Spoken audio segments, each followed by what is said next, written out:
estudiar la Biblia. ¿Cuántos están estudiando la Biblia? ¿Solamente Bella? Muy bien. No, dice que todo. Es importante que nosotros no solamente leemos la Biblia. Hay muchos que leen la Biblia pero no son salvos. No conocen a Cristo como su único Salvador. Y es un privilegio que nosotros tenemos para tener la Biblia con nosotros y estudiar juntos. Yo creo que nosotros somos familia y podemos decir que nosotros estudiamos como familia las Escrituras, y ojalá que estos estudios sean de una gran bendición a todos ustedes. Y esta noche vamos a empezar un estudio nuevo, no un estudio nuevo, solamente vamos a seguir con los libros del Antiguo Testamento. Terminamos con Daniel, que fue el último de los profetas mayores, y ahora entramos a los profetas menores. ¿Cuántos hay? 1, 2, 3, 12. Hay 12. 12.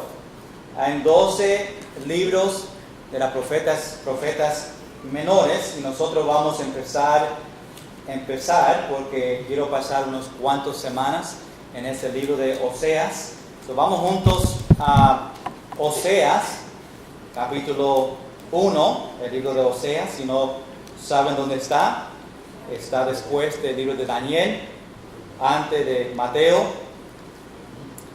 y lo encuentran por ahí. Oseas tiene 14 capítulos, o no es un libro tan corto, pero hay mucho que aprender sobre este libro. Vamos a empezar en oración y después, como familia, vamos a empezar estudiando. Solamente vamos a mirar capítulo 1 de este libro de Oseas, 11 versículos, el principio de todo, para nosotros entender lo que va a pasar en los capítulos siguientes. Tenemos que entender capítulo 1. El capítulo 1 es tan importante para nosotros entender.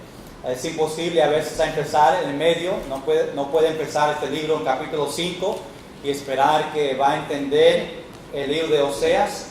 Tiene que empezar el capítulo 1 para entender. Vamos a orar. Señor, gracias por las Escrituras, que podemos estudiar juntos este libro de Oseas. Señor, que sea una gran bendición a todos, que podemos aprender juntos, que podemos sacar aplicaciones de este libro a nuestra vida, y podemos entender por qué este libro de Oseas está en las Escrituras, con qué propósito, que tú querías enseñar a la nación de Israel. Y Señor, que tú quieres enseñarnos a nosotros, tu pueblo, ahora en 2017.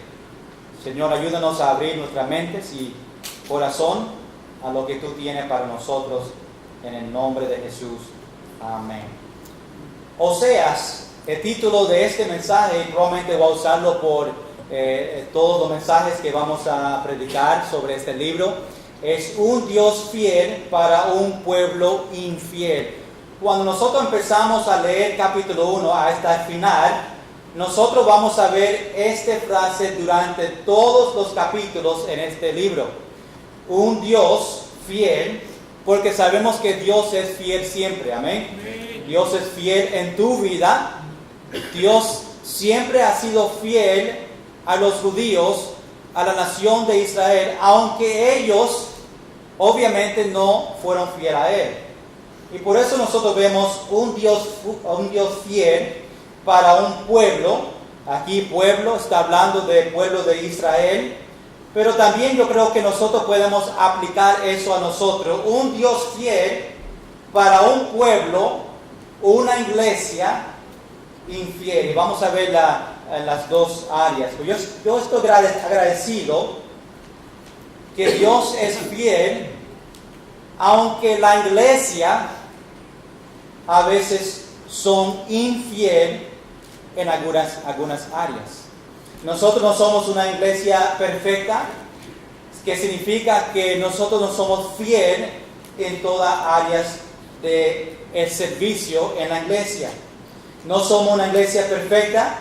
Si éramos una iglesia perfecta, pues los sábados en la visitación sería llena con todos los miembros de la iglesia, si era una iglesia perfecta. No somos una iglesia perfecta. Si éramos una iglesia perfecta, pues todos dieran sus diezmos a la iglesia. Todos en la iglesia con alegría daban su diezmo, lo que Dios espera de cada familia. Y si todos en la iglesia daban su diezmo, yo te prometo que la iglesia, ninguna iglesia pasa por tiempos difíciles con las finanzas. Ahora dicen hoy en día que solamente 10% de las iglesias, de los miembros de la iglesia, dan su diezmo. 10%. Es un número triste, pero es un número real que nosotros vemos en muchas iglesias. Yo no sé cuánto en nuestra iglesia, yo no cuento a ver quién está dando, eso entre tú y el Señor, pero yo sé que no todos dan, porque si todos daban, serían las cosas diferentes. Nosotros no somos una iglesia perfecta. Si éramos una iglesia perfecta, pues nosotros podemos comunicar con otros y no está en pelea. No está hablando de cada uno, hablando mal de otras personas dentro de la iglesia. Todo estaría perfecto, las relaciones en común y todo en armonía, si la iglesia era perfecta. Si la iglesia era perfecta, pues su pastor tenía pelo. Pero la iglesia no es perfecta. Amén. Wow, qué muchos amigos tengo. Si la iglesia era perfecta, obviamente este servicio estaría llena con todos los miembros de esta iglesia, ¿verdad? Pero yo doy gracias al Señor que aunque nosotros como iglesia no somos fieles, Dios todavía provee para su iglesia. Dios todavía bendice, Dios todavía ama a su iglesia, aunque nosotros muchas veces como iglesia no somos fieles. Más adelante voy a hablar de nosotros personalmente, como nosotros no somos fieles a Dios y todavía Dios nos da muchas bendiciones a nosotros. Aquí en Oseas voy a pasar unas cuantas semanas hablando sobre este libro, pero esta noche solamente vamos a hablar de la familia de Oseas. Vamos a mirar a Oseas, vamos a mirar su esposa y sus 3 niños que hablan en este capítulo. Cuando yo pienso sobre cómo Dios usa los nombres, porque Dios en esta historia usó el nombre de sus hijos, su esposa, su matrimonio, para decirle algo a nosotros sobre la nación de Israel. Tenía un propósito en cuando Dios le mandó a Oseas a casarse y los niños de ellos, todo tenía un propósito. Los nombres de los hijos de Oseas tenían un propósito. Dios tenía un mensaje para la nación de Israel y usó el nombre de ellos para decirle algo a ellos. Muchas familias por su nombre, por su apellido, están bien conocidos. Aquí en Puerto Rico, si en una sección dice eso donde crecieron los felicianos, ¿verdad? Y ahí empiezan abuelos y muchas de las familias le conocen por esa área. Una vez me pidieron qué apellido, ese Cuadrado, ¿de dónde son? ¿De qué área?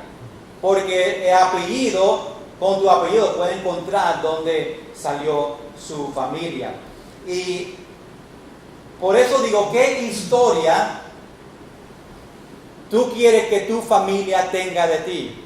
Cuando otros piensan en Cuadrado, aunque lo primero que ellos piensan es algo cuadrado, Pero ¿qué tú quieres? ¿Qué yo quiero que otros piensan de mí cuando lo primero que ellos escuchan de Cuadrado, qué es lo primero que viene en su mente? Amor, otras palabras, ¿verdad? Ni yo puedo saber qué viene. Pero a ti, en su apellido, ¿qué viene de Mojica? ¿Qué viene de Olmo? ¿Qué viene de Edwin Acosta? ¿Verdad? ¿Qué pueden decir de tu familia? ¿Qué testimonio tú tienes en su vecindario? Que dicen, ahí está esta persona, apellido Valles. Esa familia, muy bien, muy bien. Menos una señora que se llama Ibisita. Ella era diferente. Pero, ¿qué pueden decir de nuestra familia? Y como dice, esta familia tiene algo significado, una historia, una profecía, una lección para nosotros sobre Israel. Un día probablemente Dios va a usar tu familia, tu nombre, para ayudar a otros a venir a Cristo. Yo vine a Cristo por la familia Cuadrado. Yo vine a Cristo por la familia, y tú puedes poner su apellido. Y es posible que Dios va a usar tu familia, tu nombre, para hacer algo grande en la vida de otras personas que están alrededor de nosotros. Es posible que Dios va a usar tu familia para que otros vengan a Cristo, para nosotros ayudarle, y tiene un significado. Ojalá que nosotros estamos dispuestos para dejar a Dios usar a nosotros como familia para hacer una gran bendición a otros, para que Dios pueda cumplir la voluntad de Él. Es posible que la voluntad de Dios para una familia es que tu familia le ayude a ellos. Tenemos que estar disponibles para Dios hacer grandes cosas con nosotros. Antes que nosotros entramos en este libro de Oseas, vamos a recordar hace 10 semanas que nosotros repasamos los libros de la Biblia en el significado, pero vamos a recordar en 2 Timoteo capítulo 3, versículo 16, toda la escritura es inspirada por Dios. Algo importante cuando nosotros estudiamos la Biblia a reconocer esa gran verdad. Vamos a empezar en los libros de la ley. Génesis significa principio, Éxodo, la salida de Egipto al desierto. Levítico, ahí ese libro habla sobre los levitas. Números, ahí se tomó el censo de las personas que estaban en el desierto. Ahí también los números de las personas que iban a ir al ejército. Deuteronomio fue la segunda ley, la segunda generación. Moisés tenía que compartir a ellos la segunda ley. No es que a una ley nueva, solamente que tenía que repetir a la próxima generación las leyes que Dios le dio a ellos. Tenemos los libros históricos, que son 12. Tenemos Josué, conquista, Jueces, habla sobre los jueces, Ruth, Amor, Primera Samuel, habla sobre la transición entre los jueces y después entrando a los reyes. Segunda Samuel habla de la vida de David. Primera de Reyes, vemos la división de los reinos, 2 reinos, el norte y el sur. El norte tenía los 10 tribus y el sur tenía 2 tribus. Segunda de Reyes, la cautividad de los reinos. Vemos que el norte fue el cautiverio de los asirios y el sur fueron cautiverio sobre los de Babilonia. Y nosotros pasamos mucho tiempo en Daniel hablando sobre lo de Judá, la parte sur. Primera Crónicas habla, los primeros 9 capítulos, habla sobre las genealogías, después los eventos pasados. En Segunda Crónicas sigue hablando de los eventos pasados, que significa del libro de los reyes y repitiendo las historias que estaban en esos libros. Esdras, la restauración de Jerusalén, los judíos. Nehemías, reconstruir, Estel, preservación de los judíos. Después entramos a los libros poéticos. Vemos a Job, que vemos que es un libro de sufrimiento. Salmos, donde vemos alabanzas. Proverbios, donde encontramos sabiduría. Eclesiastés, vemos la vanidad. Cantares, hablamos del amor en el matrimonio. Y seguimos con los profetas mayores, que son Isaías, donde vemos el Mesías. En Jeremías vemos el llorón. Lamentaciones, leemos sobre el dolor y la tristeza de la nación de Israel en Jerusalén. Ezequiel, vemos Dios es mi fortaleza. Y Daniel, que cuando nosotros pasamos 9 o 10 semanas, Dios es mi juez. Ahora empezamos los libros menores, los profetas menores. Oseas, el nombre Oseas significa salvación. Cuando nosotros miramos al libro de Oseas, el libro de capítulo 1 hasta capítulo 14 está dividido en 4 secciones.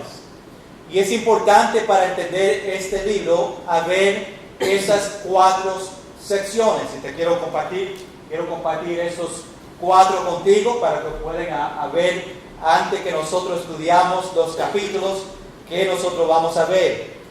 Desde capítulo 1 a capítulo 3 vamos a ver el matrimonio entre Oseas y Gomer. Desde capítulo 4 a capítulo 7 empezamos a ver el pecado de Israel, todas las cosas que ellos estaban haciendo, no obedeciendo a Dios, y vemos eso durante capítulo 4 a capítulo 7. Desde capítulo 8 a capítulo 10 estamos viendo el juicio de Dios sobre Israel. Y después en el final de este libro empezamos a ver la restauración de Israel que va a pasar en el futuro. Y esa es la división que nosotros vemos en este libro de Oseas. Ahora, Oseas se dicen es una profeta menor. No porque no hay significado, no es porque es una profeta donde no se usó mucho, solamente se llama profeta menor porque sus libros, el libro de Oseas, es un libro pequeño, más pequeño que los profetas mayores. No significa que Oseas no era una profeta importante, solamente la cantidad de capítulos, la cantidad de la escritura de este libro es menor que las otras profetas que nosotros vemos. Ahora, en este libro, lo principal que nosotros vemos en el libro de Oseas es la infidelidad de Israel a Dios. Ellos fueron infieles a Dios, y esa es la principal historia. La enseñanza es un Dios fiel a una nación que fue infiel. Y cuando nosotros pensamos sobre eso, cuando pensamos sobre una nación infiel como la nación de Israel, y cuando nosotros pensamos sobre el Antiguo Testamento y vemos, wow, cómo una nación de Israel que vieron tantos milagros, cómo todavía ellos querían servir otros dioses, cómo ellos podían ser infiel a Dios. Y así vemos ello. Y cuando nosotros pensamos sobre nosotros, ¿cuántas veces nosotros como cristianos somos infiel a Dios? Muchas veces, como dije, pensamos sobre los judíos y pensamos cómo ellos podían ser infiel a Dios. Pero en un sentido, hermanos, nosotros somos exactamente como los judíos en ese sentido. Nosotros tenemos otros dioses. Ellos servían otros dioses, tenía otros dioses que ellos alababan en vez de Dios. Y nosotros mismos como cristianos tenemos otros dioses encima del Dios verdadero. Lo que nosotros ponemos encima de Dios, lo que nosotros ponemos antes de Dios es nuestro Dios. Que sea su trabajo, sea televisión, sea celular, sea una relación que tú tienes. Si eso está adelante de Dios, ese es tu Dios. Nosotros como los israelitas no obedecemos la palabra de Dios. Dios nos dice a nosotros la palabra a obedecerle a Él, y como los judíos, ellos tampoco obedecían, y nosotros somos en un sentido lo mismo que ellos. Y nosotros tenemos que venir a Dios como los profetas predicaban ese mensaje que ellos tenían que regresar a Dios, y Dios quería que ellos regresaran a Él. Tenían que pasar por tiempos difíciles, tenían que pasar por tribulaciones, tenían que pasar por batallas, todo eso para que ellos puedan reconocer quién era Dios y para que ellos vengan a Dios. Y a veces nosotros tenemos que pasar por tiempos difíciles para que nosotros regresamos a Dios, tengamos una relación correcta con Dios. Y por eso podemos encontrar similares con ellos y nosotros. Aunque hoy en día no hay profetas, pero hay predicadores y hay pastores que nosotros lo paramos aquí cada semana y predicamos y animamos los cristianos a veces a regresar a Dios porque están apartados, están alejados de Dios, y nosotros animamos a ellos a regresar a Dios. Oseas era un profeta de Israel, y el tiempo de Oseas estaba más trabajando en la parte norte de Israel, unos años antes de que ellos estaban en cautiverio por los asirios. Y vamos a ver de los nombres de los hijos. Uno de ellos era que el Señor le estaba diciendo que un día ellos iban a dispersar o se iban a scatter, ¿verdad? A ir a diferentes lugares, y eso iba a pasar cuando los asirios iban a venir. Ahora, Oseas, como dije, significa salvación, no salvación como nosotros pensamos, aunque Dios quería salvación para ellos, pero más liberación, eso que Dios quería enseñarles a ellos. Y Dios usó el matrimonio de Oseas como un ejemplo para la nación de Israel.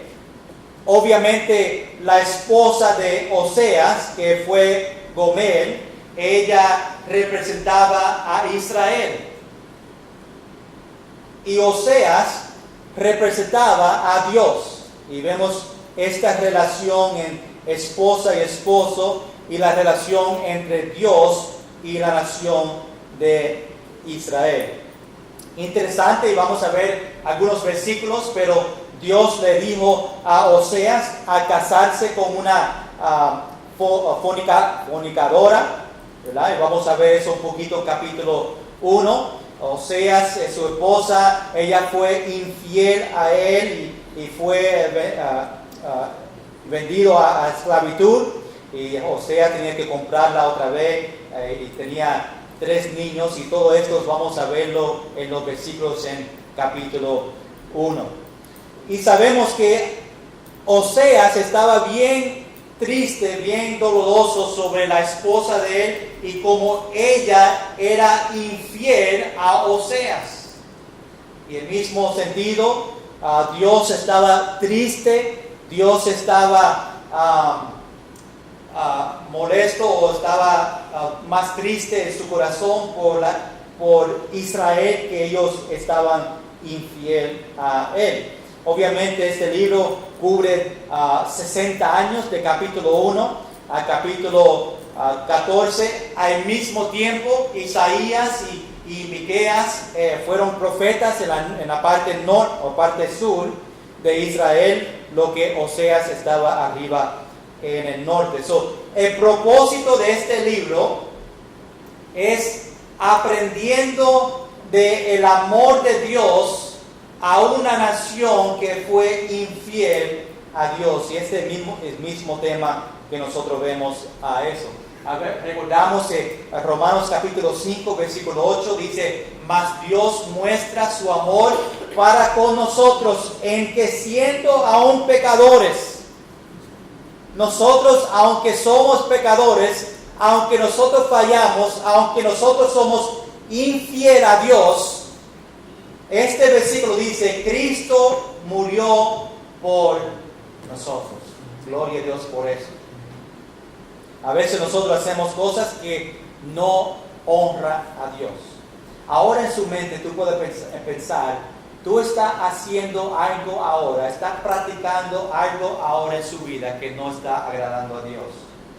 Y esas son las cosas que nosotros tenemos que entregar a Dios y pedirle perdón y que Dios nos restaure a nosotros. Hay muchas veces que a mí me pasa cuando una persona obviamente me hace algo malo, yo quiero en la carne atacar otra vez a ellos y a pagarle y no bregar con ellos, y Dios no es así con nosotros. Aunque nosotros pecamos y a veces no queremos leer la Biblia, no queremos orar, no queremos venir a la iglesia, todavía Dios nos ama a nosotros. Dios todavía es fiel a nosotros.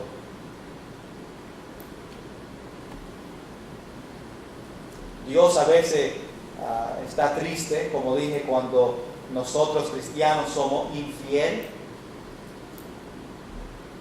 cuando nosotros no obedecemos la palabra de Dios y Dios no le gusta obviamente el pecado que nosotros hacemos. Le ama a nosotros, pero odia el pecado.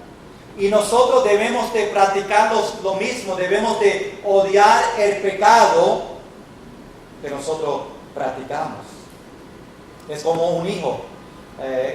Si un hijo no me obedece, si mi niño no me obedece, yo voy a tener tristeza en mi vida. Porque mis hijos, aunque yo le digo a ellos hacer algo y tengo que repetirlo y no obedecen, como padres, nos molesta un poquito y quiere darle a ellos con la chancleta, ¿verdad? Y estamos tristes dentro. Y Dios es lo mismo, nosotros no obedecemos, aunque Dios nos dice otra vez y otra vez a obedecerle a Él, y Dios a veces probablemente quiere darnos nosotros con la chancleta, pero Él sigue amándonos a nosotros. Dios está triste cuando no somos fieles a la iglesia. Dios está triste cuando Él nos invita a nosotros a su casa y nosotros decimos a Dios: Dios, tengo otras cosas más importantes. Porque aunque no lo decimos con nuestras palabras, lo estamos diciendo a Él cuando no estamos fieles a la iglesia. Y estamos en la playa, y estamos en actividades que no debemos estar en vez de estar aquí en la iglesia. Una cosa es que animo a los niños, a los que están estudiantes, durante el tiempo de septiembre hasta mayo, es donde los jóvenes empiezan a dar excusas por qué no pueden venir a la iglesia. ¿Por qué no vienen? Porque hay muchas asignaciones. En la escuela Hope Baptist Academy, una de las cosas que nosotros vamos a practicar es que los niños, cuando llegan a casa, pasan tiempo con su familia. Nosotros no deseamos que los niños estén con sus familias haciendo asignaciones hasta las 11 y las 12 de la noche.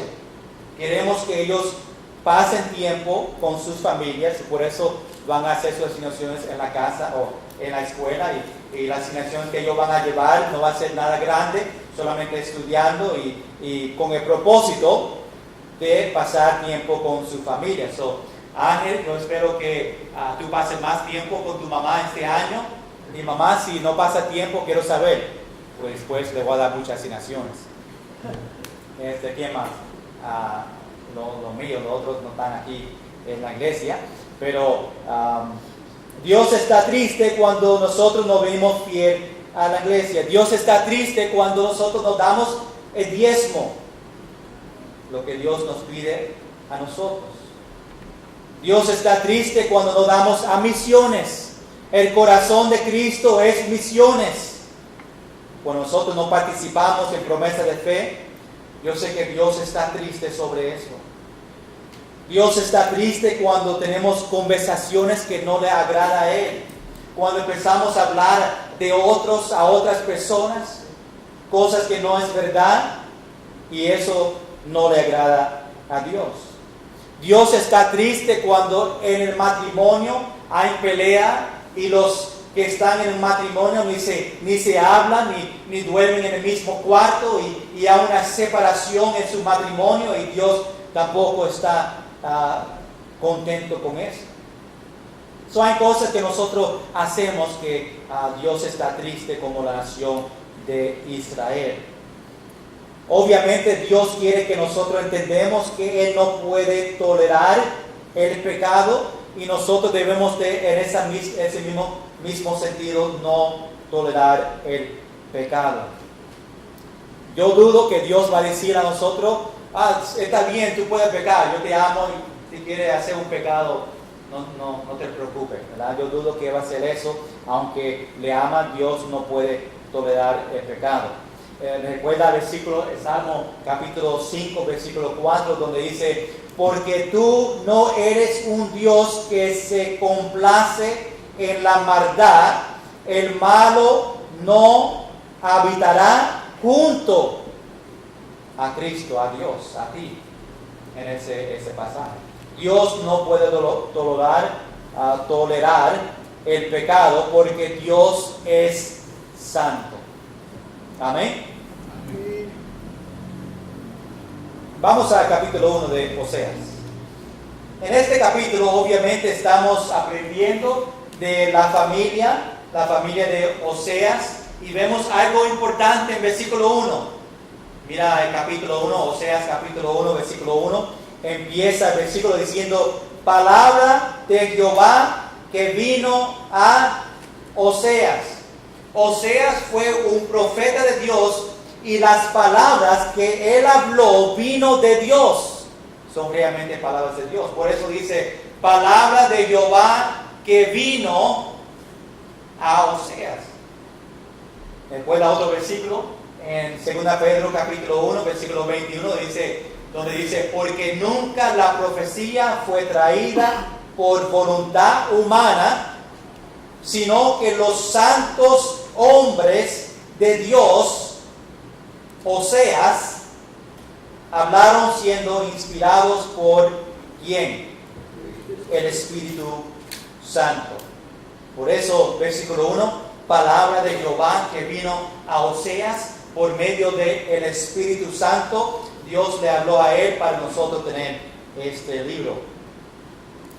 Nosotros podemos decir la palabra de Jehová que vino a nosotros, porque tenemos la Biblia con nosotros, y la Biblia es la palabra de Jehová. Solo nosotros tenemos acceso a la palabra de Dios.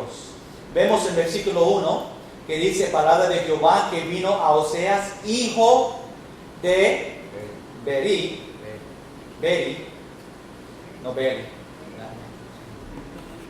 ¿Cómo se dice? Beri. Es interesante que menciona el nombre de su papá, porque si menciona el nombre de su papá, significa que fue conocido a la nación de Israel. Por eso tiene que decirlo que Oseas fue de este hombre que fue conocido a ellos.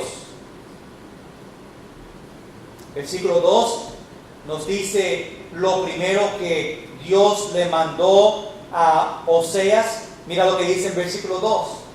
Dice: el principio de la palabra de Jehová por medio de Oseas. Dijo Jehová a Oseas. Ahora vemos el mandato, lo que Dios le mandó a Oseas hacer. Le dice Jehová: ve, tómate una mujer fornicaria e hijos de fornicación, porque la tierra fornica, apartándose de Jehová. Dios le mandó a Oseas a casarse con una mujer que se llama en este versículo una fornicadora, ¿verdad? Y dice, hijos de fornicación.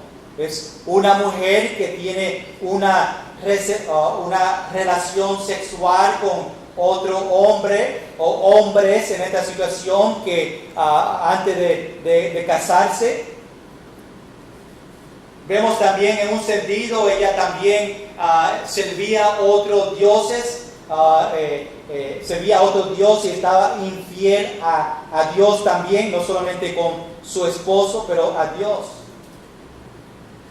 Una pregunta cuando muchos leen este versículo 2, y dicen, ¿cómo Dios puede mandar un profeta a casarse con una mujer que está practicando pecado? ¿Verdad? Es una pregunta que muchos preguntan. Algunas opciones, algunas enseñanzas, y muchos creen que obviamente ella fue o estaba practicando esto antes de Oseas. Otros creen que ella estaba practicando fornicación después que ella se casó con Oseas. Sabemos que ella estaba practicando esto. Ella fue una de las mujeres, entre todas las mujeres a ese tiempo, las mujeres que eran bonitas, ellos le llevaban a ello y le forzaban muchos de ellos a practicar algo que ellos deseaban de ellos, como la fornicación. Versículo 3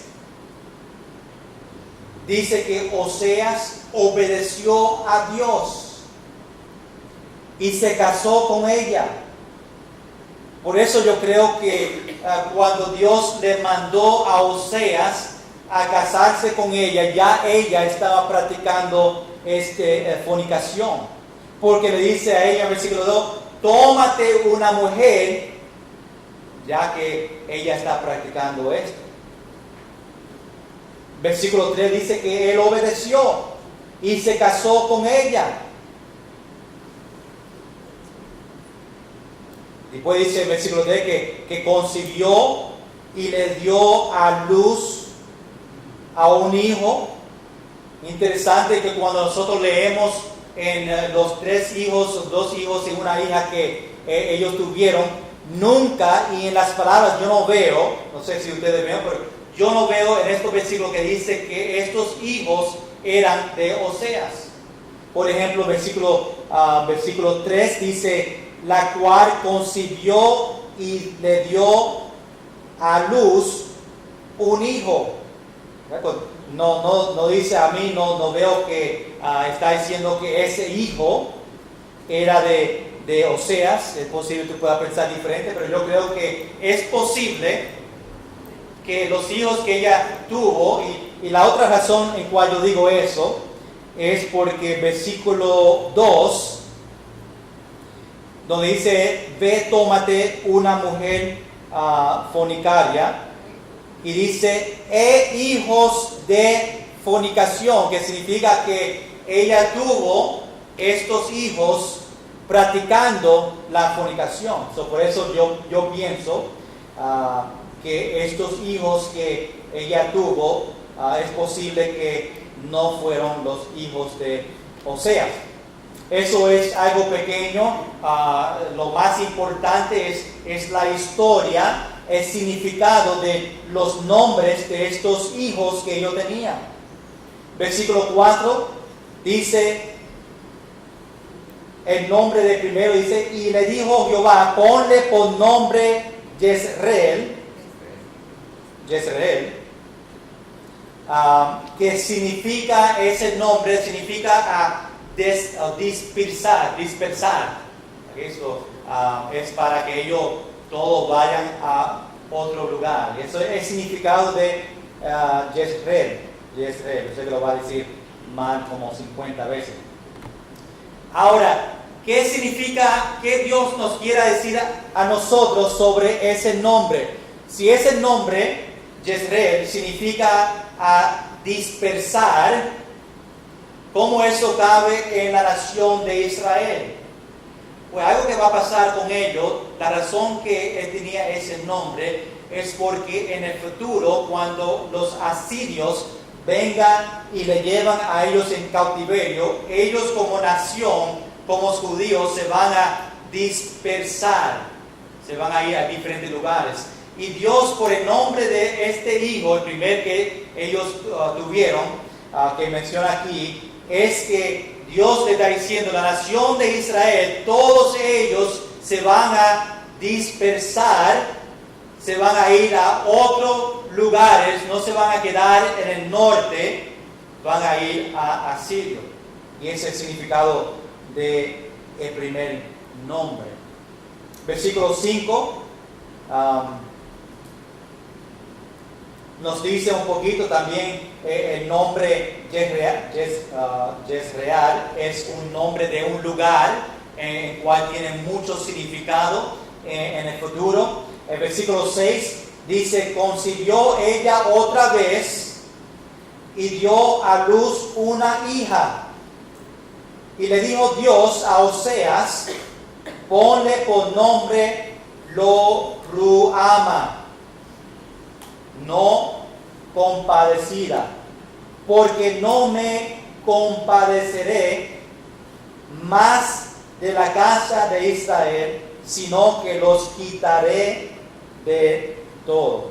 Su esposa con él, ahora tiene una hija que se llama Lo-Ruhama, que significa realmente no tener misericordia. Como sabemos que cada niño tiene un significado, si el nombre de ella significa no hay misericordia, significa que Dios no va a tener misericordia sobre la nación de Israel. Dios no va a tener compasión. ¿Por qué no? Porque ya llegó a un tiempo en cual ellos estaban desobedeciendo tanto a Dios, que llegó un punto donde Dios dice, ya no hay misericordia, ya es tiempo para el castigo. Y Dios, por el nombre de ella, le quiere decir a Israel que ya no hay compasión. No significa que Dios no le va a amar a ellos. Dice, no va a tener misericordia. Obviamente, Dios le va a seguir amando a ellos, pero tiene que venir un punto en cual Dios tiene que decir, yo me voy a tomar 2 pasos atrás y ustedes tienen que tomar el castigo por su desobediencia. Consecuencias por sus acciones. Tú sabes que muchas veces en nuestra vida nosotros seguimos desobedeciendo en nuestra vida, hermanos, y llega un punto donde nosotros tenemos que confrontarnos con las consecuencias de nuestro pecado. Nosotros si seguimos practicando el pecado, Dios a un punto tiene que decir, ya no hay misericordia, y nosotros tenemos que pasar por las consecuencias del pecado, pasar por tiempos difíciles. A veces nosotros pensamos, Dios no me ama más, Dios no está conmigo. Pero es que Dios está dejando que las consecuencias de tu pecado se cumplen. Si Dios sigue cubriendo los problemas de Israel y sigue poniendo misericordia y lo cubre a ellos, protegiendo a ellos, ellos siguen practicando su pecado, practicando no obedeciendo a Dios, pues ellos nunca van a aprender. Y por eso Dios, en vez de protegerlo a ellos, tiene que alzar sus manos y decir, ahora ustedes tienen que tener consecuencias por su obediencia o desobediencia. Tiene que decir, ya no hay misericordia. Tú sabes que muchos padres hacen lo mismo a sus niños. Ellos siguen protegiendo sus niños, arreglando los problemas de sus niños. Ellos tienen que dejarle a ellos hacer sus errores en su vida, para que ellos puedan aprender, y tener consecuencias, ¿verdad? En vez de nosotros seguir protegiéndolo a ellos, no van a aprender así. Y a un tiempo que en la familia tú tienes que decir a tus niños, me tengo que tomar 2 pasos atrás, y tú tienes que resolver sus problemas y tristemente pasar por las consecuencias por los pecados de ellos que ellos cometieron. Ahora, hermanos, el plan de Dios siempre es el motivo y el plan cuando nosotros pasamos por tribulaciones. Cuando Israel estaba pasando por los tiempos difíciles, Dios siempre tenía un propósito, y ese propósito era que ellos regresaban a Dios. Eso que Dios quería de ellos. Ellos tenían que pasar por consecuencias para darle cuenta que ellos necesitan a Dios, y que ellos caminen y corren sobre Dios para que restaure su relación. Y nosotros en ese mismo sentido tenemos que pasar por tiempos difíciles para recordarnos y saber que nosotros no podemos sin el Señor, y nosotros necesitamos a Dios a nuestro lado y tenemos que regresar a Dios. Y muchas veces pasamos por tiempos difíciles y el propósito de Dios es que nosotros regresamos a Él. Ahora, nosotros sabemos que Dios le dio muchas oportunidades a Israel. No podemos decir que Dios solamente le dio 1 o 2 o 3 oportunidades. Él le dio muchas veces a ellos para arrepentimiento, para que ellos se arrepienten y regresen a Dios, pero todavía ellos siguieron desobedeciendo a Dios. Dios tuvo misericordia sobre ellos por mucho tiempo. Y ahora llegó el tiempo donde Dios tenía que decir, ya no hay misericordia, ya viene el tiempo de consecuencia. Y vemos que esa consecuencia fue cuando los asirios entró y se le llevaron ellos en cautiverio. Dios le dice a ellos que le va a quitar todo de ello y le va a llevarlos a las manos de los asirios. Y vemos en versículo 7 que dice que va a tener misericordia sobre los de Judá. Miren lo que dice en versículo 7. Mas de la casa de Judá, que es la parte sur, Oseas estaba en el norte, estaba hablando a él sobre ellos en el norte. Asirio iba a tomarle a ellos en cautiverio, y ahora Dios dice en versículo 7, mas de la casa de Judá tendré misericordia. Aunque le estaba quitando la misericordia a la parte norte, dice que la parte sur, a ellos, a los 2 tribus en el sur, iba a tener misericordia. Dice, y los salvaré por Jehová su Dios, y no las salvaré con arco, ni con espada, ni con batalla, ni con cabellos, ni jinetes. Sí, jinetes. Lo va a hacer en su mano. Dios lo va a hacer. No va a ser entre una batalla o nada así. Obviamente vemos más adelante que el sur después fueron cautiverios de los babilonios, por eso fue muchos años antes de este tiempo. Versículo 8, vemos el nacimiento del tercer hijo de Oseas y Gomer. Dice en versículo 8, después de haber destetado a Lo-Ruama, o que ya que suficiente puede caminar o no tiene que beber leche más, o está a esa edad, concibió y dio a luz un hijo. Recuerda que tuvieron 2 hijos y una hija. Dice versículo 9, y dijo Dios, ponle por nombre Lo-Ami. Eso significa no pueblo mío, porque vosotros no sois mi pueblo, ni yo seré vuestro Dios. Si lo ami significa no pueblo mío y tiene un significado a la nación de Israel, significa que Dios ha llegado a un tiempo donde dice, ellos no son mi pueblo. Le amo a ellos, Dios siempre le va a amar a ellos, pero como dije, Él tiene que tomar unos pasos atrás y dejar que ellos tengan consecuencias sobre su pecado, su desobediencia sobre Dios. Cuando dice no pueblo mío, el significado realmente en ese sentido, porque todavía le ama a Él, lo que Dios le quiere decir a ellos es que no te voy a cuidar.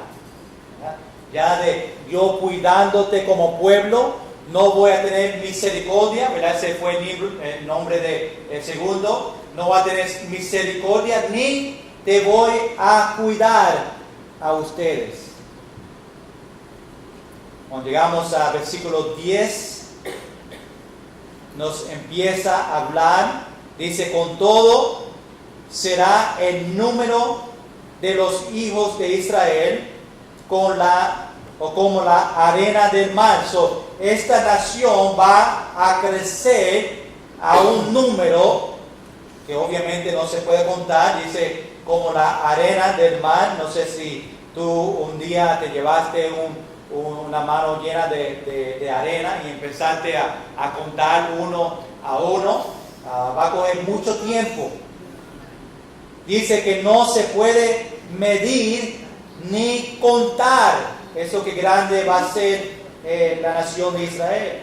Vosotros no sois, después dice, vosotros no sois pueblo mío, les será dicho, sois hijos de Dios viviente. Versículo 11, terminando este capítulo, dice, y se congregarán los hijos de Judá y de Israel. Eso dice que estos dos se van a reunir. Esto es algo que va a pasar en el futuro, ¿verdad? Se va a reunir estos dos y esto va a pasar después del cautiverio del norte, los asirios, y también del sur, cuando los 70 años terminan de Babilonia. Después dice que estos dos, Judá y de Israel, se van a juntar y dice, nombrarán un solo jefe. Dice, y subirán de la tierra, porque el día de Jezreel, ahí vemos el nombre del primer hijo, que también es un lugar, dice, será grande. Ahora, ¿quién es ese líder? Dice, y nombrarán un solo jefe. Probablemente está hablando de el primer líder que salió de ellos cuando salieron de Babilonia, que fue Zorobabel, después Esdras y Nehemías. Este es solo jefe que está hablando. Entre estos tres niños de Oseas y Gomer, nosotros vemos el futuro de Israel.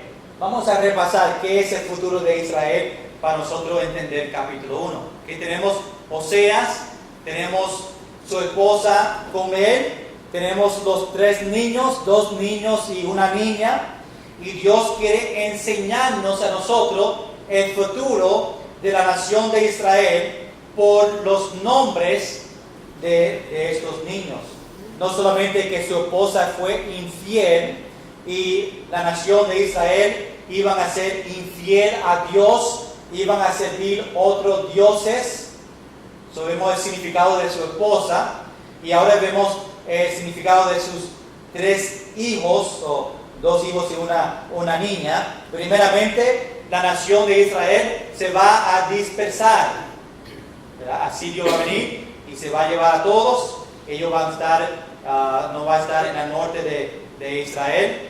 Y número 2, Dios no va a tener misericordia sobre ellos Y número 3, Dios no le va a cuidar a el pueblo de Israel. Ese es el mensaje que Dios nos dice aquí en capítulo 1, que vamos a ver en los capítulos, hasta capítulo 14, esta misma enseñanza, esta misma historia sobre el futuro de la nación de Israel. Qué gran capítulo. Nosotros aprendemos de esta familia y la comparación de Israel y la familia de Oseas. ¿Cuántos de nosotros estamos, hermanos, actuando como la nación de Israel? ¿Cuántos de nosotros hoy en día podemos decir, yo estoy desobedeciendo a Dios, yo estoy adorando a otros dioses? ¿Cuántos de nosotros necesitamos que Dios nos dé consecuencias o que podemos sufrir por las consecuencias de nuestro pecado? Y es posible que Dios ha llegado a un punto donde dice, ya no más misericordia, ya tú tienes que pasar por las consecuencias de su pecado. Dios puede decir, ya no te voy a cuidar porque sigue desobedeciéndome a mí. En un sentido nosotros podemos ser mucho como los de Israel. Dios no tiene compasión, Dios no tiene misericordia, y es tiempo que nosotros regresamos a Dios. Y Dios va a seguir permitiendo cosas pasar en nuestra vida con el propósito que nosotros regresamos a la mano de Dios y podemos tener una relación que agrada a Dios, una relación personal, íntima y apasionada. La próxima semana, si Dios permite, vamos a seguir con el capítulo 2, pero ahora tenemos el base de esta familia, lo que Dios nos quiere enseñar sobre el significado del nombre, y ahora podemos seguirlo con los capítulos y ver y desarrollar lo que vamos a ver en los próximos capítulos de que va a pasar en Israel. Un Dios fiel para un pueblo infiel. Vamos a estar en pie todos y vamos a orar, y orar que nosotros, si estamos siendo como Israel y no obedeciendo a Dios, que podemos tener arrepentimiento y podemos regresar a Dios a pedirle perdón y empezar esa restauración con el Señor. Señor, gracias por este tiempo, gracias por este libro de Oseas, en el capítulo 1, donde nosotros vemos esta familia, Oseas, su esposa, y los 3 niños que tienen un gran significado del futuro de Israel, lo que va a pasar en este tiempo, lo que tiene que pasar a ellos por su desobediencia a ti, con el propósito que ellos regresen a tu mano. Te pido, Señor, que nosotros como cristianos no seamos como la nación de Israel, que nosotros podemos obedecer la primera vez. Señor, pero es posible que hay cristianos aquí en este servicio que, como los de Israel, siguen desobedeciendo día por día por día. Y llega un punto donde tú dices, no hay misericordia, no te voy a cuidar, aunque te amo, aunque siempre te voy a amar. A veces tenemos que pagar el precio, tener consecuencias sobre nuestra desobediencia sobre ti. Yo pido, Señor, si hay una persona esta noche que está en desobediencia, está practicando el pecado, está lejos de ti, Señor, que tú trabajes grandemente para que ellos puedan regresar a su brazo y tener una restauración en su relación con ellos y contigo. Señor, ayúdanos a siempre obedecer, ayúdanos a siempre querer una relación contigo, íntima, personal y apasionado, para que tú puedas hacer grandes cosas en nosotros. Señor, ayúdanos a seguir estudiando tu palabra, ayúdanos a seguir aprendiendo lo que tú quieres para nosotros. Señor, terminamos